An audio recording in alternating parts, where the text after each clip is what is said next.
to me, this is kind of like a really all-star team of people to talk about tennis, to talk about HBCU experience, to talk about WTEF and institutions like it, and ultimately who your champion is. My story is so cliche, so cliche. I saw Zena Garrison Jackson play in the finals of Wimbledon back in the day, and this was when Wimbledon was on HBO. So I think we had a little bit of privilege back in the day. And then from there, just representation. I've never seen someone like me play this game. And I asked for a racket, and I used to hit balls against the wall of our house, and I think I broke a window. And I had a friend in the neighborhood and was like, it's an organization, they're giving away sneakers and they'll teach you how to play tennis. And I thought they were lying, because by then I'm like self-taught. Me and my brother go to the courts and do our thing. And lo and behold, it was Mac Academy at NJTL in my hometown of Augusta, Georgia. And from there, I got like proper tennis lessons. I got to travel through the South playing tournaments. And then, was blessed enough to get a 4-year scholarship to Albany State University, where tennis started for me. I got certified with the PTR, started teaching tennis, and tennis saved me. Like when you say fall in love, like tennis saved my life when I was a social worker and I hated my life. And my mentors would be like, what are you doing this summer? I was like, I'm working. And one summer, my mentor was like, come to Massachusetts and work at a camp with me. And I quit my job. And then somehow I landed in DC, Parks and Rec, made my way to the USTA Mid-Atlantic section. And now I'm the head coach at Coppin State University. So that's my love story with tennis. And it's so amazing because obviously tennis loved you back. Yeah. And it's that love and that commitment, which I think is so central to, part of our stories, and certainly so many people, myself included. Like tennis just keeps, pulling you and drawing you and giving you so much, even when you think you've tapped it out. So, I think that's, somewhat of a typical story, but no less special. My tennis story is, I come from a tennis family. My father was a coach. My siblings played. My grandfather was the one who, I guess, initially started everyone playing in our family. And so some of my earliest memories are on the tennis court, 4 or 5 years old, maybe younger than that. Stopped playing tennis for a while, and then I picked it back up throughout high school. Worked my butt off. Started at Morgan and finished, played on the team, was the captain on the team for 3 years. Graduated, started in the summers while I was in school. I started working with a coach that was up here and in the Maryland area. And so, being from a tennis family and having the coaching experience, before I got out of college, I knew tennis was, I was in it for life. I wasn't going anywhere from the sport. And so as soon as I graduated school, I already had some kids that I was working with on the side, and I went kind of full time with them. Was coaching junior tennis for maybe 8 years or 9 years before I got into college tennis. About 5 or 6 years, 6 years ago now, I started coaching at Morgan, and I've been here ever since. And also have I'm a vice chair on a organization that has a partnership with WTEF that, runs junior programming there as well. So still involved in junior tennis as well as the college team.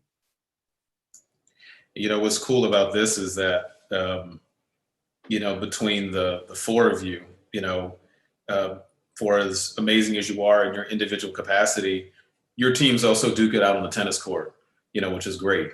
So it's not just, hey, this is what I do. There's a level of excellence here and almost an expectation.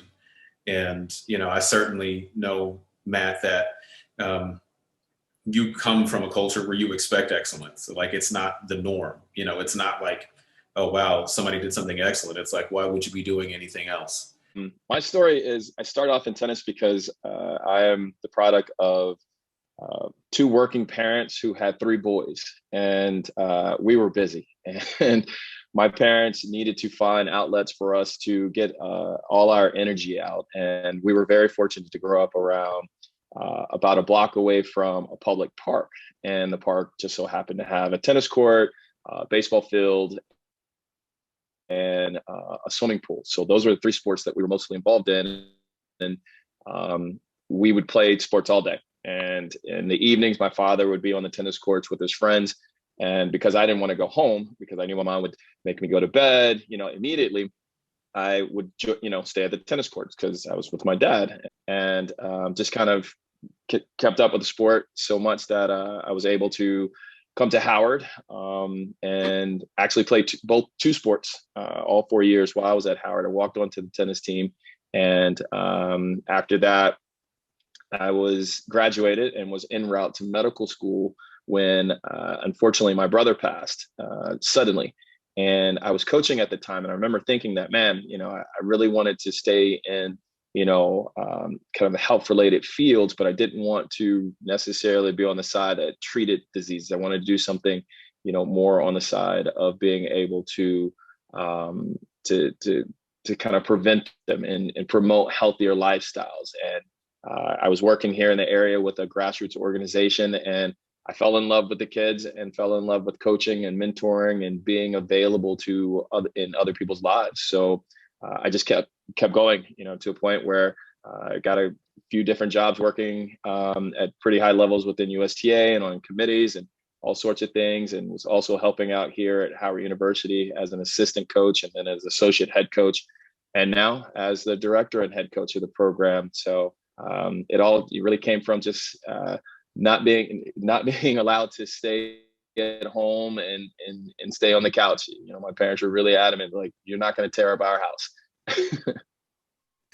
No, that's awesome. And, in learning more about the history of WTEF, one of the reasons that it exists is for just that, kind of post-war era, to really encourage healthy and active lifestyles. I started playing tennis when I was about 8 years old. I actually played basketball not very well, and I ran track as well. But I kind of started similar to Ebony in that, like, I was hitting balls against the garage, put a few dents in the garage. And my dad was like, "Oh, we got to find somewhere else for you to play tennis." So I actually started playing at a recreation center.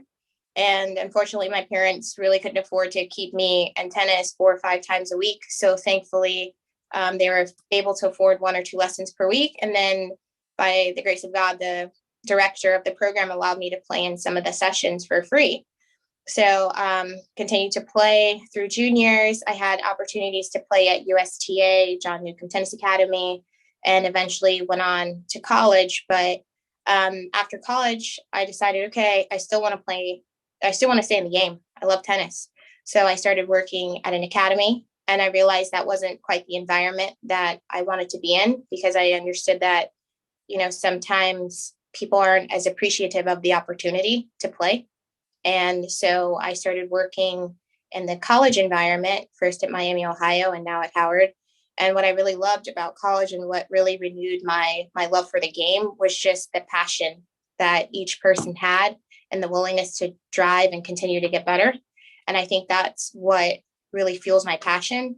And as I was interviewing for the position at Howard, I learned about WTEF and what Howard was doing in partnership with WTF, like mentoring and tutoring some of the students in the program. And I thought, wow, that's exactly where I want to be, because I understand that without the help of some programs and the generosity of some people, I wouldn't have made it this far.